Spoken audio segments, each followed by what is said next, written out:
Recentemente, a primeira-ministra da Nova Zelândia, Jacinda Ardern, renunciou ao cargo. Ela abriu mão de tudo porque se viu num desgaste físico e emocional muito grande. É uma atitude de coragem. E aí a gente se pega pensando e se perguntando, e quando saber que é hora de parar? Eu vou conversar com o psiquiatra Alfredo Demétrio, que está aqui com a gente ao vivo hoje, na reta final do janeiro que pede equilíbrio, né, do janeiro branco. Obrigada por ter vindo, viu, Demétrio? E eu queria saber o seguinte, no caso dela, ela percebeu que algo não estava muito certo, tinha alguma coisa incomodando, né? Esse desgaste físico e emocional. Quando é que a gente sabe que é hora de parar? O corpo avisa, né? O corpo e a mente da gente avisa. Eles avisam para a gente e a gente pode se atentar para isso. Então, no caso dela, é difícil afirmar que ela entrou num quadro de exaustão, num estresse de limite. Ela diz, estou cansada, né, Tá e desiste. Ela pode fazer isso. Na realidade, ela deixou o cargo de primeira-ministra no segundo mandato, faltando 4 anos, e voltou a ser deputada. Né? Então, ela tem uma situação familiar, uma filhinha que nasceu no primeiro mandato dela, ela que está com 5 anos, e um casamento recente. Então, quando ela vai fazer esse balanço, colocando tudo em jogo ali, ela toma a decisão que ela acha que é mais apropriada para ela, né? E ela, para fazer isso, ela tem o recurso emocional. Ela é uma pessoa que não tem só a condição da posição política, social, ela tem o recurso emocional para poder tomar essa decisão, né? Porque não é uma decisão fácil. A maioria das pessoas não podem largar os seus cargos, né? E vamos lembrar que primeiro-ministro de um país como a Nova Zelândia, o nível de responsabilidade é enorme, né? E ela tomou grandes atitudes de grande responsabilidade, assumindo riscos enormes, né? Isso ganhou a visibilidade da mídia do mundo inteiro, né? A Nova Zelândia foi o país que passou pela Covid-19 com 4 mil mortos, né? E tem uma média de 5 milhões de pessoas, o país, né? As duas ilhas. É um outro mundo. Então, ela teve que tomar decisões muito significativas, né? E eu acho que ela cumpriu o papel. E ela conseguia, nessa responsabilidade, fazer o papel dela bem. Tanto que ela foi reeleita, né? Então, ela é um caso especial. Exatamente. Mas às vezes quando a gente vê a história de outras pessoas que estão nesse momento crucial, de repente tem algumas prioridades na vida, né? E quer mudar um pouco e percebe esse cansaço físico, esse cansaço da mente que vem com esse mundo cheio de informação e cheio de casos que nos deixam estarrecidos. Como é que eu posso fazer, olhando para a minha vida, me inspirando em outras pessoas, né?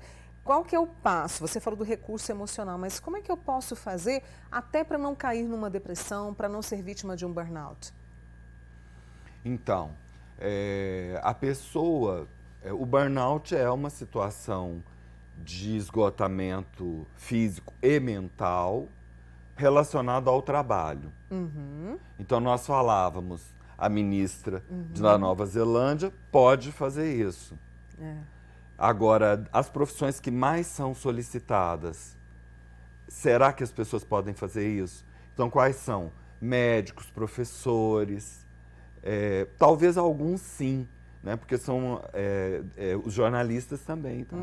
Então, assim, são situações que nem sempre os profissionais conseguem tomar a decisão de deixar uma coisa por outra, e nem sempre ele deixar vai resolver. Por exemplo, nesse período, voltando na pandemia, né? Porque não tem como não falar disso, né? É uma marca, né? É uma marca. O estresse aumentou demais na população que cuidava. São os médicos, os enfermeiros. Então, o nível de burnout, que é o esgotamento profissional, chegou em limites enormes. Vamos lembrar que o burnout está sempre relacionado ao trabalho. Tá? sempre ao trabalho. Porque o estresse está relacionado a todos os aspectos da vida, mas o burnout ao trabalho. E tem relação com o empregador, com o lugar que você está trabalhando e com você mesmo. Então, muitas pessoas... Por que algumas pessoas respondem bem a um nível de estresse e outras não, né? Então, assim, isso tem a ver com essa questão do recurso, às vezes da maturidade. Tem estudos que mostraram que grupos populacionais, as pessoas mais velhas, resistem mais ao nível de estresse. Provavelmente porque elas já aprenderam a lidar com algumas coisas, né? Então, eu achei isso muito interessante quando eu estava fazendo uma revisão. E aí eu me deparei com esse artigo. O que faz com que uma pessoa adoeça por causa do nível de pressão de um trabalho e a outra não? E o que é? É essa capacidade, esse recurso interno. E porque, por exemplo, às vezes o nível de pressão é o mesmo. Uma pessoa vai adoecer, né, vai entrar em exaustão, porque nós estamos falando de estresse. Quando a gente fala de burnout, nós estamos falando de estresse, de pressão relacionada ao trabalho. Tá? Então, é uma exaustão, é um nível tão alto que o meu corpo não aguenta, a minha mente não aguenta, né? E aí, qual que é o sinal? Né? Então, eu posso não estar preparado para estar tomando aquela decisão, tomando aquela atitude. E aí, ou aquela pressão está grande demais para mim. Eu tenho como pedir ajuda, eu tenho como me cuidar para não chegar a esse ponto. Existem situações que eu posso viver, posso provocar na minha vida para não chegar no ponto da exaustão ou do burnout. Porque quando chega no burnout, a maioria das pessoas, elas acabam tendo que se afastar Sim. do processo. E aí o trabalho fica comprometido. E em início de 2022, o burnout foi contemplado como doença do trabalho, Exato. né? Então, isso facilita para quem está com o problema, porque tem garantias legais que permitem essa pessoa se afastar, fazer o tratamento adequado, se cuidar. Não precisa chegar a esse ponto também. E exatamente nesse ponto que eu quero entrar na reta final da nossa entrevista, mas é o seguinte, como é que eu não chego a isso? É tratando das minhas emoções, de que forma que eu evito esse tipo de situação? Porque é horrível, o burnout é horrível, ele deixa a gente assim, sabe, prostrado, né? São os recursos, esses recursos que a gente tem que procurar, é o lazer, é o lidar com o estresse, é o procurar ajuda profissional, que caminho é esse? É tudo isso. Agora,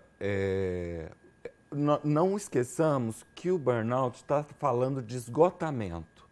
Então, quando você chega nesse ponto, até você fazer qualquer dessas coisas que você enumerou, e tem inúmeras coisas positivas que a gente pode incluir na nossa vida, né? Fazer uma atividade física, isso vai prevenir esse estado de esgotamento. Mas se você chegou lá por algum motivo, às vezes você nunca fez nada para se cuidar e às vezes você fez e chegou. Se você chegou, você precisa de ajuda profissional, que pode ser... Os sintomas